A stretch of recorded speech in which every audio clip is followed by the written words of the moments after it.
বাংলাদেশ জীববিজ্ঞান অলিম্পিয়াড ২০২৬ ঢাকা দক্ষিণ অঞ্চলের প্রতিযোগিতা অনুষ্ঠিত হয়েছে বর্ণাঢ্য ও শিক্ষামূলক পরিবেশে গত শুক্রবার বাংলাদেশ প্রকৌশল বিশ্ববিদ্যালয়ের ইসিই ভবনে সকাল 10:30 থেকে 11:30 পর্যন্ত চলে মূল পর্বের পরীক্ষা, যেখানে তরুণ শিক্ষার্থীদের জ্ঞান ও দক্ষতার এক প্রাণবন্ত মিলন মেলা গড়ে ওঠে। অনুষ্ঠানের সভাপতিত্ব করেন ঢাকা দক্ষিণ অঞ্চলের সভাপতি ড.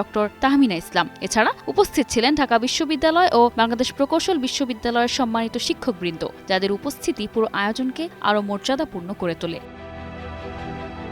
দুপুর 2টা থেকে 4:30 পর্যন্ত চলে পুরস্কার বিতরণী অনুষ্ঠান। জুনিয়র, সেকেন্ডারি ও হায়ার সেকেন্ডারি এই 3টি ক্যাটাগরিতে প্রায় 300টি স্কুল ও কলেজ থেকে আসা প্রায় 1300 শিক্ষার্থী অংশগ্রহণ করে এই জ্ঞানযুদ্ধে। তাদের উচ্ছ্বাস, প্রতিযোগিতা আর সাফল্যের স্বপ্নে পুরো আয়োজন রূপ নেয় এক অনুপ্রেরণার উৎসবে। এই আয়োজন শুধু একটি প্রতিযোগিতা নয়, বরং নতুন প্রজন্মের বিজ্ঞানমনস্ক চিন্তাকে আরও বিকশিত করার এক উজ্জ্বল মঞ্চ হয়ে ওঠে।